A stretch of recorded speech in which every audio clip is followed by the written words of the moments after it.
ঘুম থেকে উঠে সকালটা খুব ভালো করে কাটালে সারা দিনটা কিন্তু খুব ভালো কাটে, আর সেরকমই একটা সকাল আজকে আমি তোমাদের দেখাবো। Good morning healthy people. আমি জানি তুমি হেলদি নও, বাট ঠিক আছে, কোনো ব্যাপার না। তো সকালবেলা ঘুম ভাঙতে চায় না, কিন্তু ঘুম থেকে উঠতে তো হবেই। যাই হোক, ঘুম থেকে উঠে হাঁটতে হাঁটতে আমি চলে এসেছি আয়নার সামনে একটা ট্রানজিশন ভিডিও বানানোর জন্য। তারপর আমি আমার সুন্দর পশমওয়ালা ক্লিপটা নিয়ে আমার চুলটা একটু আটকে নিলাম কায়দা করে, আর সেটা একটু কায়দা করে ভিডিও করে নিলাম। তারপর আমি তুলে নিলাম আমার ডিটক্স ওয়াটার, যেটা আমি আজকাল একটু খাচ্ছি। অ্যাকচুয়ালি ব্যাপারটা হচ্ছে, আজকে আমি প্রথমবারের মতো ডিটক্স ওয়াটার বানিয়েছি প্রপারলি, কারণ এর আগে আমার কাছে প্রপার ইনগ্রিডিয়েন্টস ছিল না। এটা দেখতেও যেমন জঘন্য, খেতেও ঠিক ততটাই জঘন্য, আর এটা খাওয়ার পর আমার ঠিক একদম বমি পেয়ে গেছিলো। তাই আমি বমি করতে চলে গেছিলাম বেসিনে। না বমি করিনি। যাই হোক, তারপর আমি এই সুন্দর ডায়ান্থাসে জল দিচ্ছিলাম যাতে এটা দেখতে হেলদি হয়। তোমরা হেলদি না হয়েছে তো কি হয়েছে, গাছপালাকে হেলদি রাখবো না? এই ফুলটা দেখো আমার মতনই মিষ্টি দেখতে কিন্তু।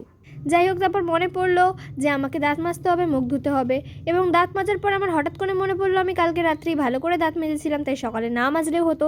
যাই হোক, তারপর মুখটাকে ভালো করে ঘষে ঘষে মনে হলো একটু এক্সারসাইজ করা দরকার, শরীরটার একটু যত্ন রাখতে হবে বস। সব ফোনের মধ্যে রিলস টিলস আমি একদমই দেখি না, সব ফোন সব ফালতু জিনিস আমি সব না দেখে আমি নিজের যত্ন করি, নিজের জন্য টাইম বের করি সারাদিন।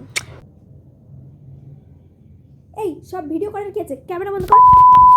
এত সুন্দর প্রকৃতিটাকে আমরা উপভোগ করতে পারি, তাই জন্য কিন্তু আমাদের অবশ্যই গ্র্যাটিটিউড জানানো উচিত, আর এটা খুব ভালো একটা অভ্যাস। তাই প্রতিদিন যে কোনো সময় এই যে সব কিছু আমরা পাচ্ছি, বা অন্তত আমরা বেঁচে আছি, এই জন্য আমাদের ভগবানের কাছে, মা বাবার কাছে এবং সবশেষে নিজের কাছে গ্র্যাটিটিউড জানানো উচিত, এবং এটা ভীষণ একটা ভালো অভ্যাস। এরপর ক্যামেরা খুলে ক্রিম মাখতে গিয়ে দেখি আমার মা এসে বলছে, তোর ক্যামেরা খুলে ক্রিম মাখতে হয়? তাই আমি ক্যামেরাটা আবার বন্ধ করলাম, দিয়ে আবার ক্যামেরাটা চালু করে সানস্ক্রিন লাগিয়ে আর ভেজিল লাগিয়ে আমার স্কিন কেয়ার শেষ করলাম।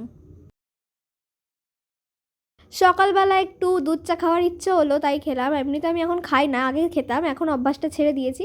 তারপর একটুকুনি গ্র্যাভিটেশন চ্যাপ্টারটা নিয়ে বসেছিলাম। একটুকুনি কেন বলছি, আমার সামনে পরীক্ষা ভাই, পড়তে পড়তে বহুত জোর খিদে পেয়ে গেছিলো, আর খুব ভালো একটা ব্রেকফাস্ট ছিল, সেটা হচ্ছে আলু আর এটাকে কী বলে, কড়াইশুঁটি দিয়ে তরকারি আর রুটি।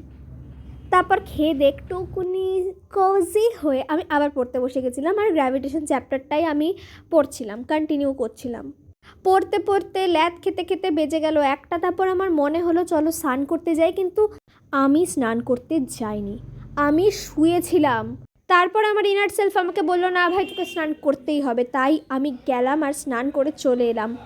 আর তারপরে আমি বিছানা ছেড়ে অবশেষে একটু টেবিলে এসে পড়তে বসলাম।